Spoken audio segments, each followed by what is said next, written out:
Hello, friends. My name is Kelly Campbell, and welcome to Operation Remote Resilience. I am here to guide you through a 30-minute restorative yoga practice. Restorative yoga is very grounding and nourishing. You may notice beside me that I have a pile of yoga props. We will be utilizing these throughout today's sequence. If you don't have yoga props readily available, feel free to grab anything within your immediate surroundings to utilize in the same fashion, such as blankets, towels, throw pillows, cushions, and even perhaps a chair. What I've got next to me, I'll go over. I have an eye pillow, which is quite nice for over the forehead and eyes during a final relaxation. I've got 2 yoga blocks, a yoga blanket, then 2 larger yoga bolsters. One is a more rectangular shape, and then I've got a longer cylindrical type bolster, which is quite nice for propping the upper and lower body, even the extremities. Can really provide some additional grounding and nourishment if we are propping ourselves in a safe and comfortable fashion. So feel free to utilize the same things that I've got, or just whatever's within your immediate surroundings.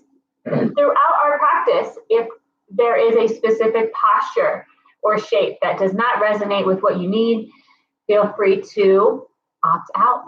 Always an option to take child's pose or an alternate shape that you know really resonates better within your body.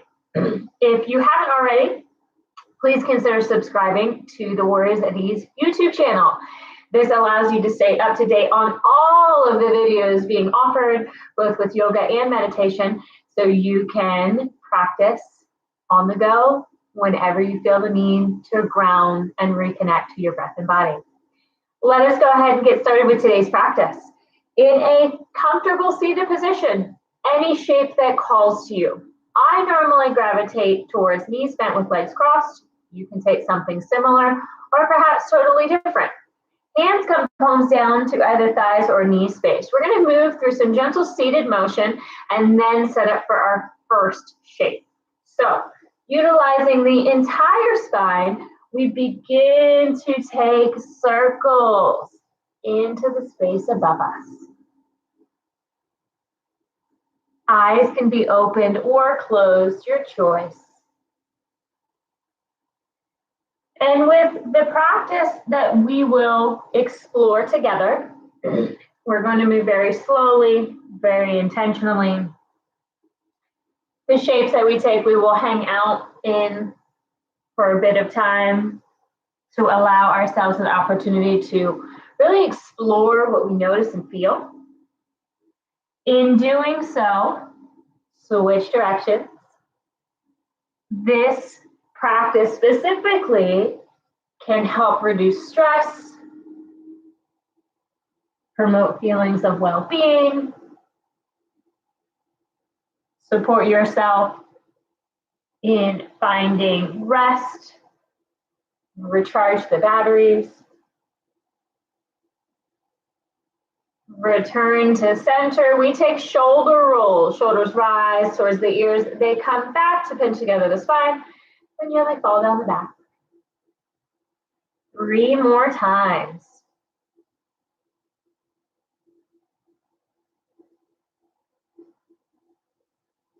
Return to center. Now visualize the crown of your head as the point of a pencil as you take neck circles into the space above you. Eyes open or closed.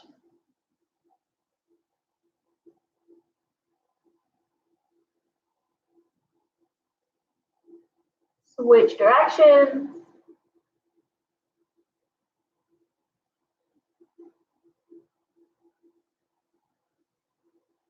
Two more.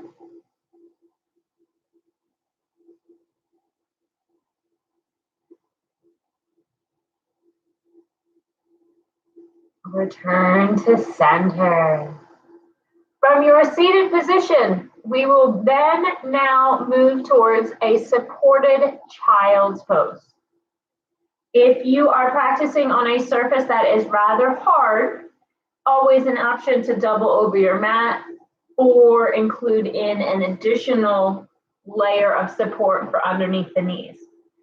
So you may desire taking a blanket or a towel and unfolding it and placing it under where the knees would land.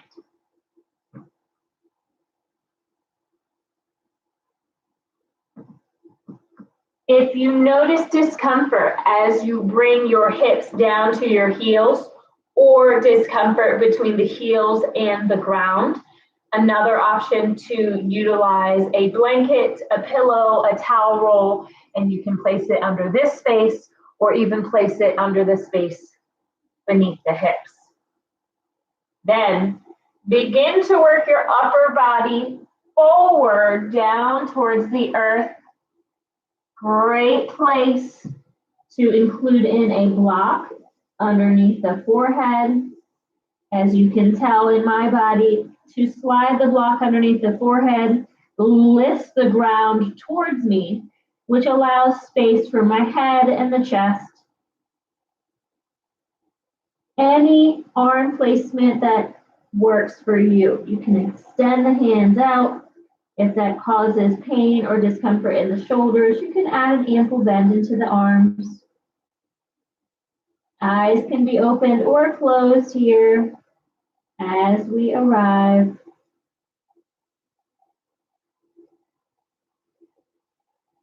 You may notice lulls in my voice where there is spaces of silence. And that is just to allow you additional opportunity for introspection and curiosity. But know that I am here throughout the entire practice with you.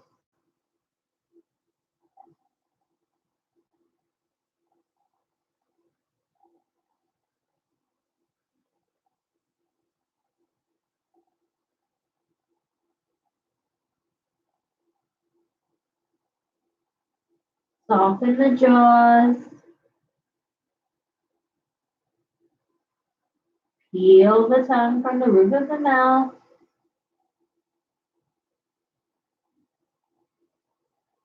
And relax the face.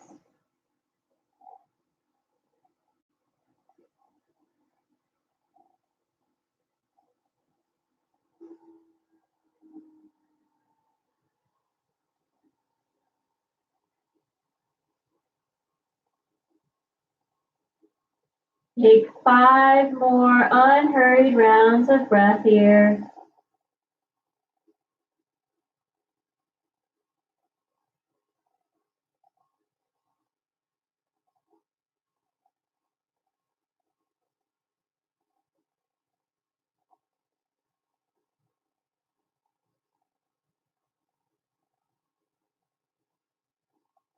After your 5th round of breath, slide the hands under the shoulders.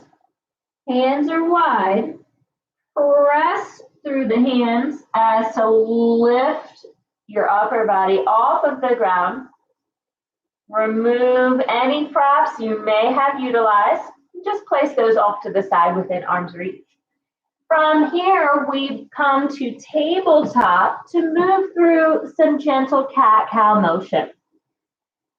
Toes can be tucked or untucked, your choice. From our neutral spine, inhale for cow pose, drop the belly, gaze travels up. Exhale for cat, chin to chest, press the earth away. Inhale for cow, open through the collarbones. Exhale for cat. One more. Inhale for cow. Exhale for cat. Return to center. Our next shape that we will explore is going to be a supported lunge. We will take this posture to both sides of the body and will allow an opportunity for cat-cow motion in the center before we transition between sides. Now, I would highly suggest if you did utilize a towel or a blanket underneath the knees, keep that there, because in this supported lunge, one knee will be to the ground, and having that additional support underneath that landed knee can feel rather comfortable for the body. And that's our goal and intention, is comfort, ease, nourishment. So if you enjoy that support, feel free to leave it there. From your tabletop position, reach for your blocks if you have them handy. And if you don't have blocks, you can utilize a couple of canned goods, work well in place of blocks because they're sturdy and they're a hard surface. Now, you see I have these at the highest setting. That brings the floor as close to me as possible, which will make it easier when I step forward with one of my feet. Doesn't matter which side you begin with, because we are, in fact, going to do both. Now, from here, you can keep the foot directly under the knee, or you can heel toe it out a bit further away from the body. The intention is to come into a lunge position, so we will shift forward only to the point that feels best for you. But before I move into that forward shift of the hips, I'm going to now slide in a couple props underneath my front leg. So that front thigh that you have forward onto your mat space, this is where you may enjoy a couple of props. And having these props will then give your body a place to land. Now, it doesn't need to be graceful in getting yourself set up. I think that that can be a major misconception when it comes to yoga, that getting yourself into a specific shape or posture needs to be this graceful performance. It's not. Does not need to be graceful. I don't consider it a performance. We're exploring the body. We're peeling back the layers of the sensations. We are having a sense of curiosity with our internal and external landscape. No judgment on how we get there, though, right? Like some days we will have more limberness and perhaps physical ability. And then other days, maybe we feel more soreness, more tightness, or any other word that you would use to describe the sensations in your body. Once you have your props underneath that front leg, return the hands to your blocks if you desire, and then begin to shift the hips forward. And you see, for myself, by having these two larger bolsters, I can shift the hips forward, but then I can allow myself to release and land into my props, versus a more active presentation of this pose, maybe more upright, activation and rooting through that front foot, perhaps even lift of the back leg off of the earth. But for the way that I'm going to explore it in my body is the props allow me to soften the edges. It allows me to move from achieve, strive, activation into calm, ease, roundedness.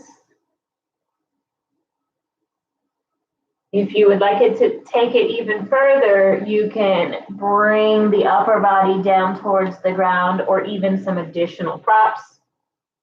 You can take two blocks, stack them on top of each other, and then I have a place, look at that I can rest my upper body towards.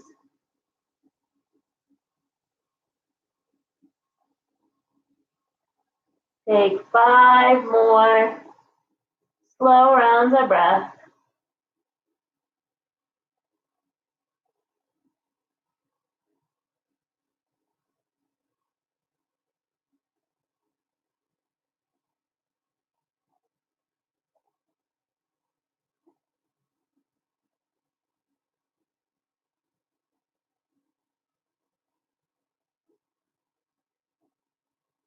After what feels to be your 5th round of breath or so, work your trunk back into an upright position.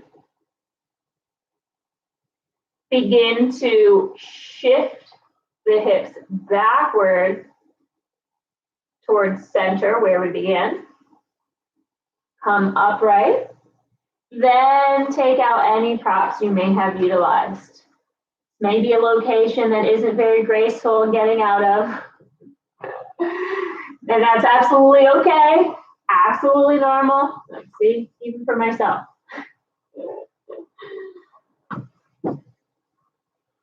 Place your props off to the side, still within arm's reach, because you may want to utilize them for the other side.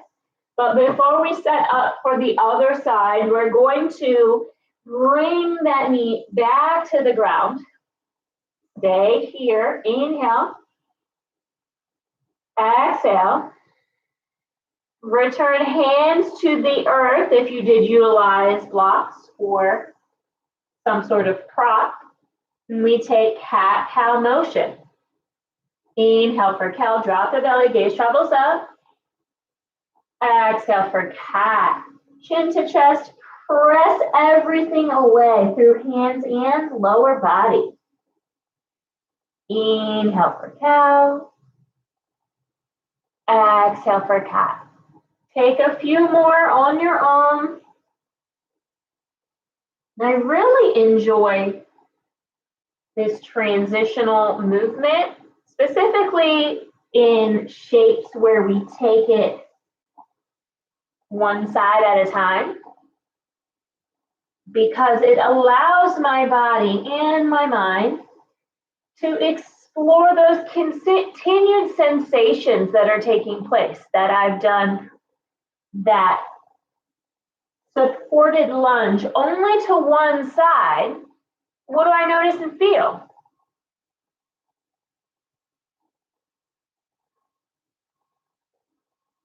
Return to center. Re-invite in your blocks for underneath the hands if you have them. If you don't have blocks, you can utilize something else that provides a similar stable support. Could be a couple of canned goods, could be a couple water bottles. Now, from here, we will bring our other foot forward to set up for that supported lunge. Back knee stays to the ground. Now, just to reiterate, if you hadn't used a towel or a blanket already, but you notice discomfort in this back knee, don't hesitate to invite it in and change it, okay? Because if our intention is calm, ease, nourishment, pain and discomfort is the total opposite of that. So if we notice sensations that elicit pain, discomfort, then don't hesitate to alleviate that. You've got nothing to prove to me, I can't see you, yourself, or anybody else who may be around you in this moment. We've got that front foot forward, back knee to the ground, and this is where we will now re-invite in our props underneath that forward limb. Again, may not be graceful in getting yourself set up. That is absolutely normal and okay. You may even want to utilize your block to rest your foot upon so you can really get those underneath there. All right. Now from here, in our upright position, we will now begin to shift the hips forward, only to the point that feels best for you. You may notice more range of motion. You may notice less range of motion on this side. Absolutely normal to experience vast differences in both range of motion and sensation between sides in nearly every posture of yoga. So we greet it, and then we explore it with a sense of curiosity. No need to change it. You've got your blocks. You can restack them. Give your upper body a place to land towards, only if you desire. Eyes can be opened or closed, your choice.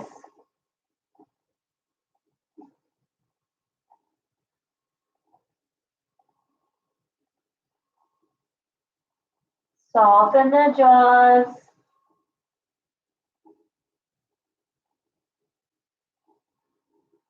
Peel the tongue from the roof of the mouth.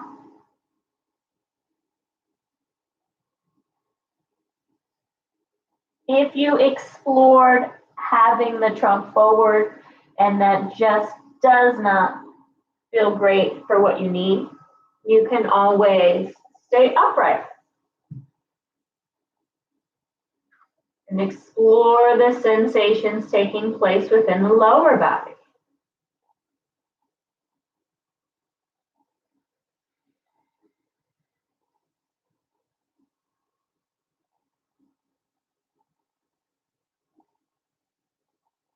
Take 5 more unhurried rounds of breath where you're at.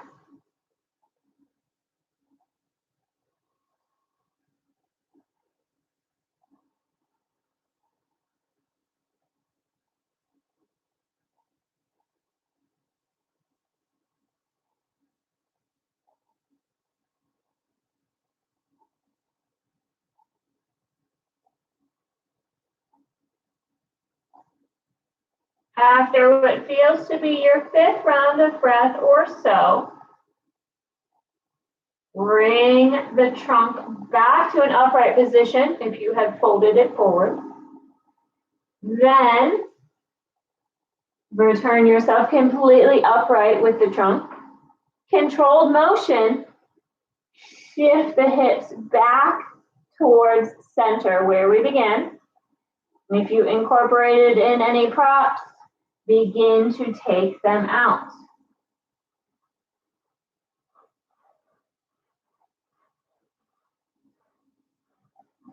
Place them just off to the side within arm's reach.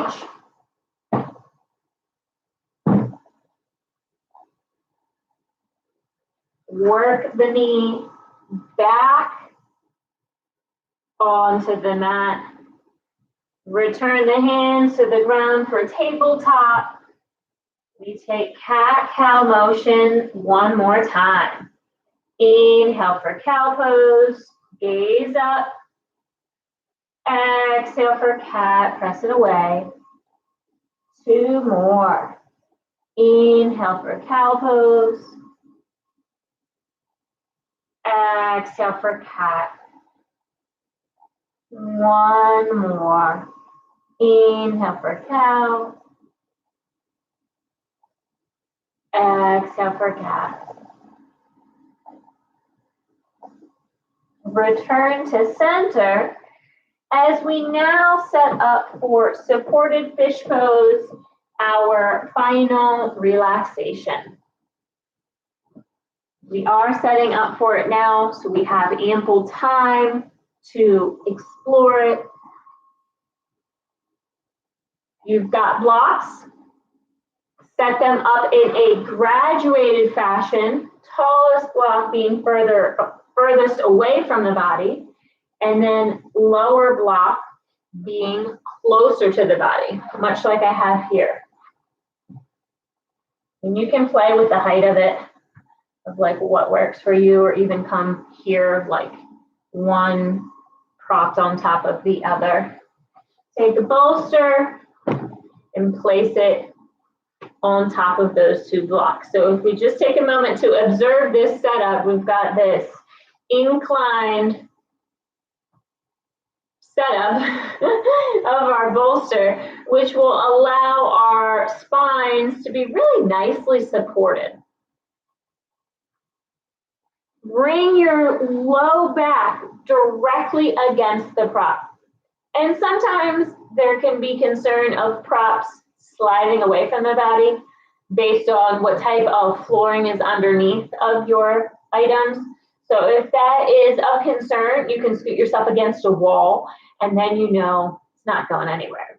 So grab your bolster, scoot yourself up directly against it. I've got full connection of my low spine to my bolster. Have your other props within arm's reach. Begin to recline backwards.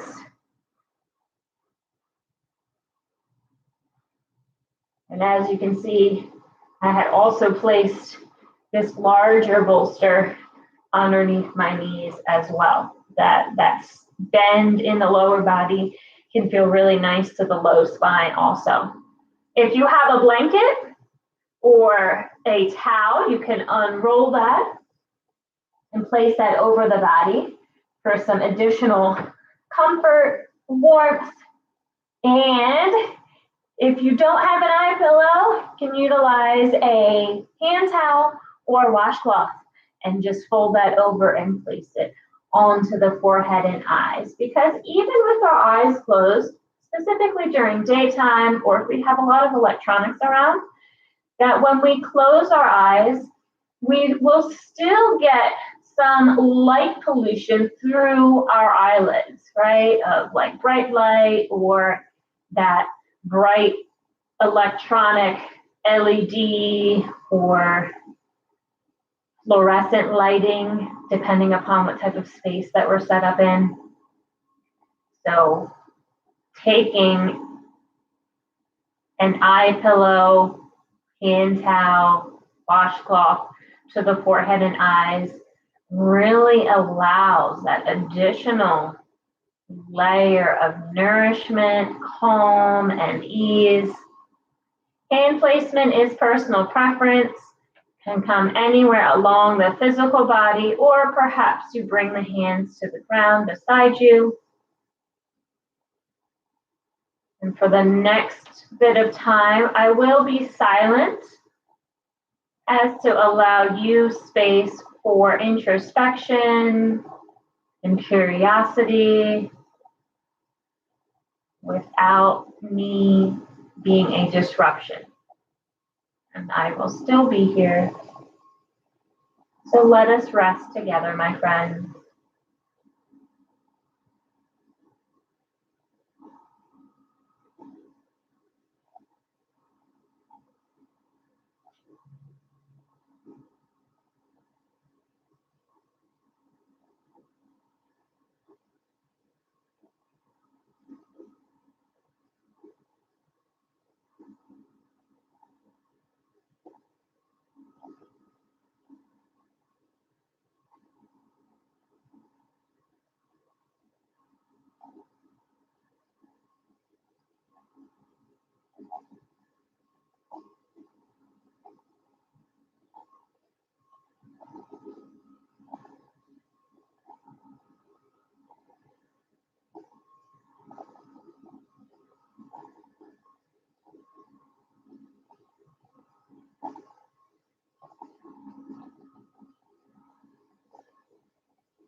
Soften the jaws. Peel the tongue from the roof of the mouth. And relax the face.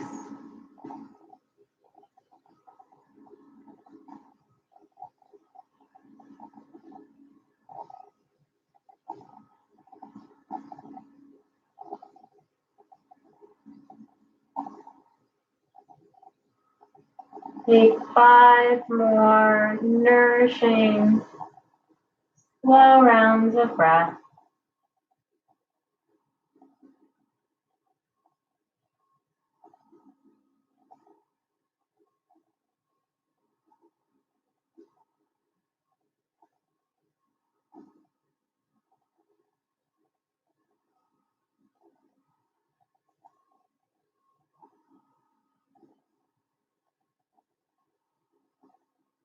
After your 5th round of breath, begin to invite motion back into the body. Wiggle the fingers and toes. Take wrist and ankle circles. Nod the head no from side to side.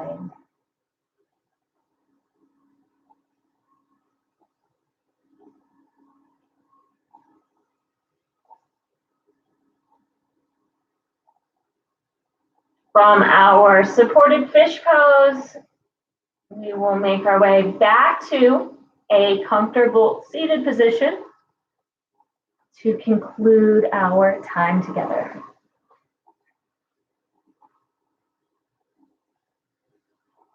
Any shape that calls to you. You may have the desire to utilize a prop to sit atop, as elevation of the hips may provide some additional comfort to your body, so feel free to take it. Bring hands to heart center as we reunite our breath and energy one last time. Inhale, sweep it up. Open mouth, exhale, hands start center. 2 more. Inhale, sweep it up. Open mouth, exhale, hands start center. 1 more time. Inhale, sweep it up. Open mouth, exhale, hands start center. It has been my pleasure guiding you through practice, my friends. Again, my name is Kelly Campbell. I am a certified Warriors at Ease teacher, and this was a 30-minute restorative practice with Operation Remote Resilience. If you feel compelled, again, please consider subscribing to the Warriors at Ease YouTube channel. That way you can stay up to date on all of the offerings. Additionally, it is because of individuals like you who make donations to Warriors at Ease that allows teachers like myself to continue to offer practices to individuals around the world, in addition to additional trainings on yoga and meditation. Thank you again, my friends, and I look forward to seeing you again soon. Have a great rest of the day.